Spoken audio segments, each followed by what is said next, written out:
Oke, selamat malam. Nama saya Marta Anshila Gerlani Seran dengan NIM 17030300093. Malam ini saya akan menjelaskan mengenai kontinuitas dan perubahan di negara kesejahteraan jaminan sosial di Republik Irlandia. Bab satunya itu membahas tentang Irlandia dan perubahan negara kesejahteraan. Di sini saya sebut negara kesejahteraan dengan menggunakan WS. WS itu dari welfare states yang artinya negara kesejahteraan. Jadi ada 4 tema dalam penelitian ini. Yang pertama, analisis tentang kemunculan dan perkembangan negara kesejahteraan. Terus teori krisis welfare states WS. Studi tentang ketahanan WS dan sejauh mana penghematan terjadi meskipun ada perlawanan politik dan kelembagaan.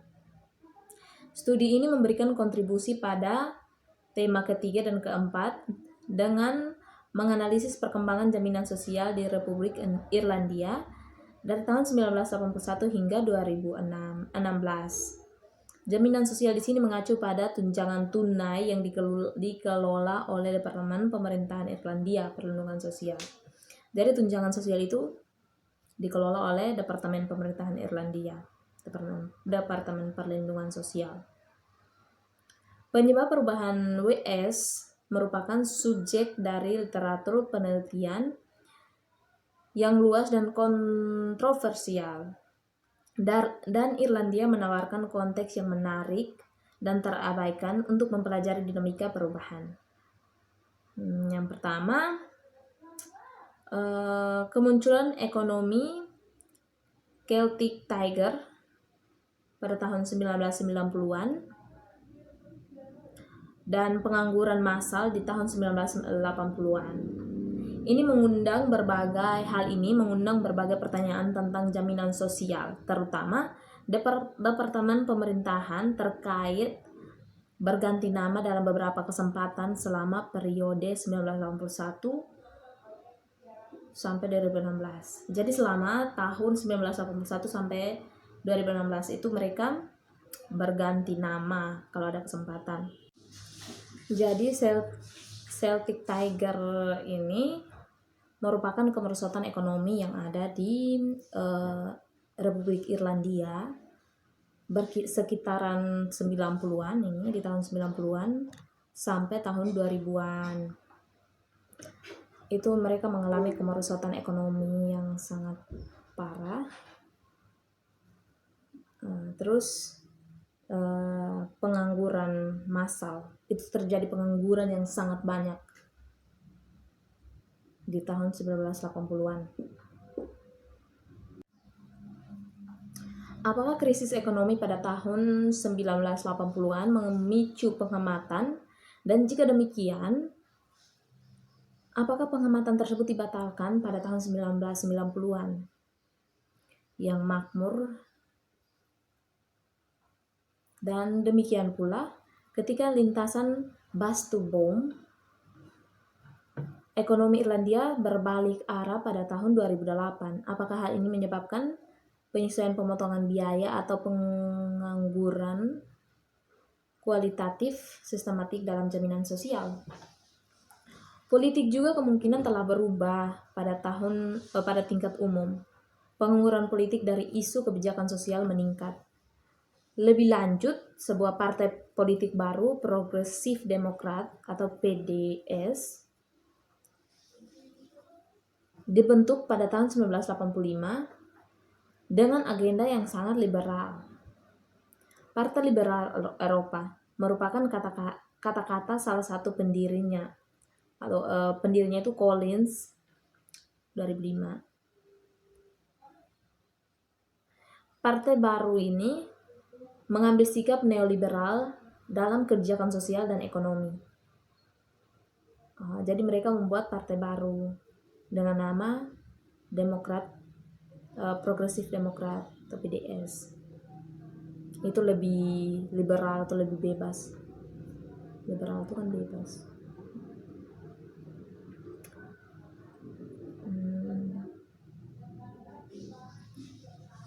mengambil sikap neoliberal dalam kebijakan sosial dan ekonomi.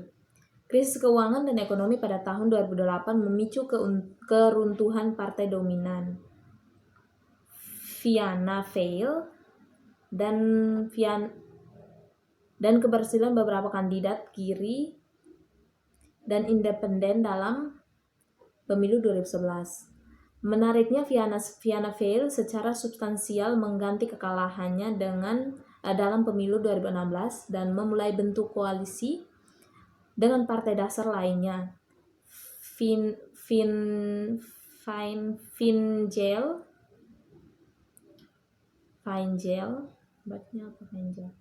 yang dihukum secara elektoral karena kebijakan keberuntungan, meskipun tidak secara khusus untuk kebijakan jaminan sosialnya. Mungkin politik left-right memang muncul di Irlandia saat ini dan mempengaruhi perkembangan jaminan sosial. Hal ini tentunya dapat diperdebatkan jika analisis Castells dan McKinley 1979A dan 1979B diterima bahwa penting dalam politik kesejahteraan bukan hanya kekuatan kiri atau left, tetapi ada atau tidaknya partai kanan, partai sebelah.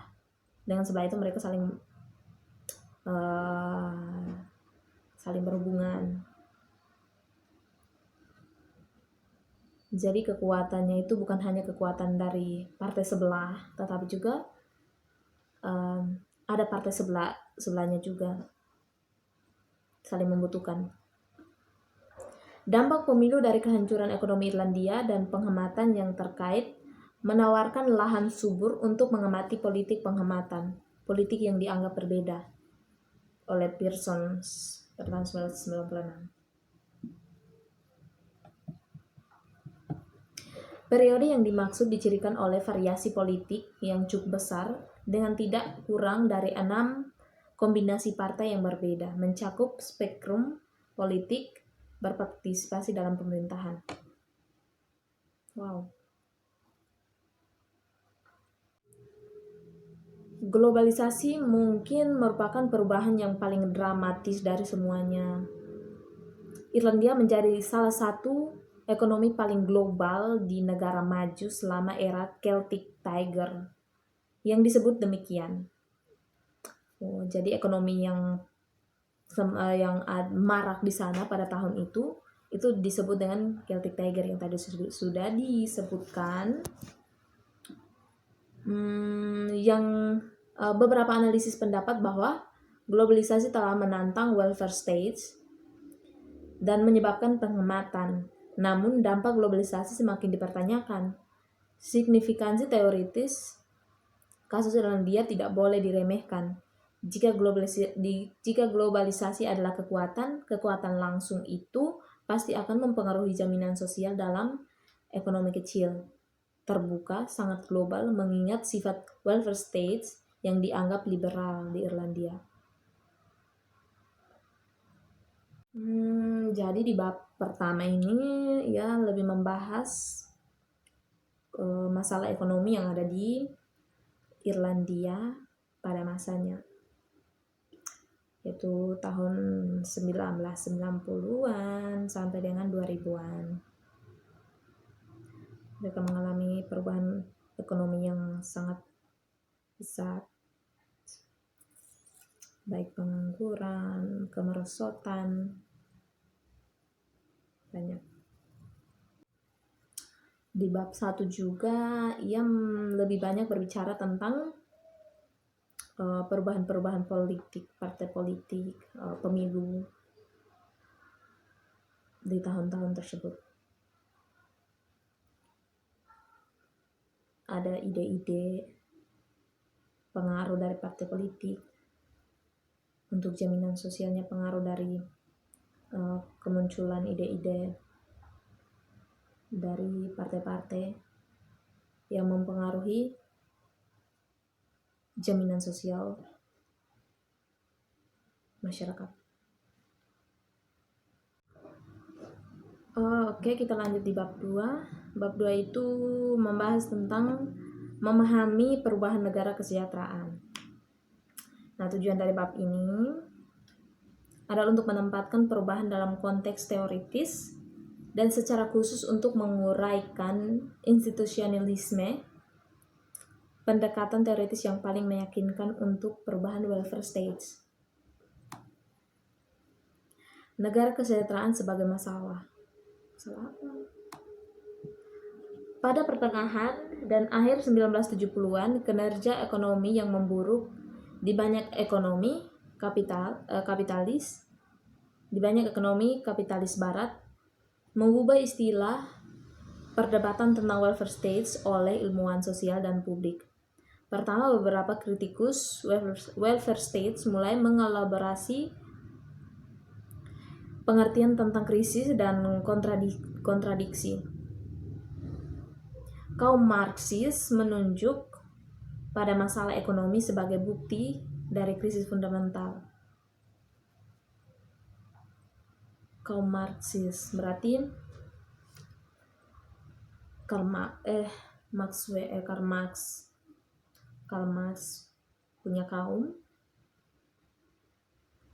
Mereka menunjuk pada masalah ekonomi sebagai bukti dari krisis.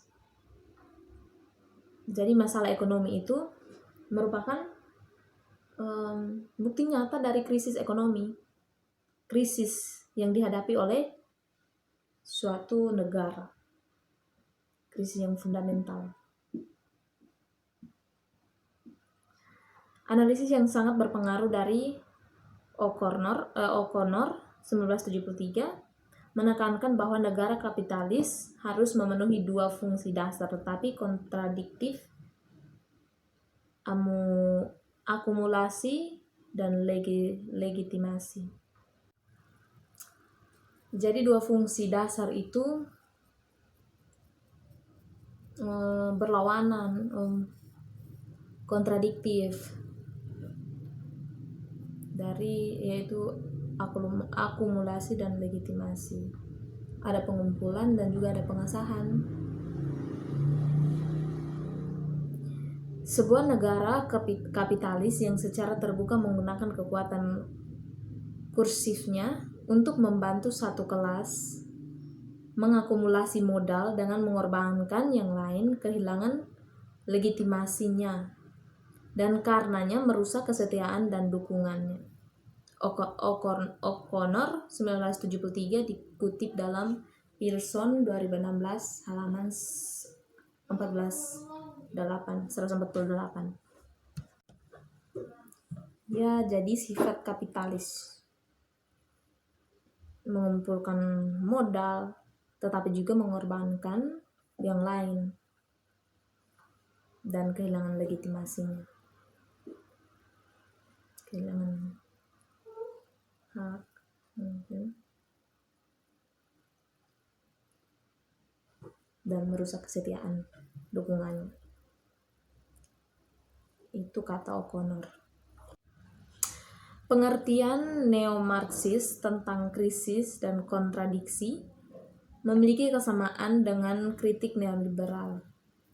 Untuk neoliberal, profitabilitas dan pertumbuhan diremehkan karena disintensif untuk bekerja, menabung, dan berinvestasi yang diciptakan oleh welfare states. Selain itu, menimbulkan masalah ekonomi yang substantif juga menimbulkan tuntutan yang tidak mungkin terhadap negara yang dimediasi melalui partai politik yang bersaing. Pada gilirannya ini melahirkan krisis ungovernability dan overload.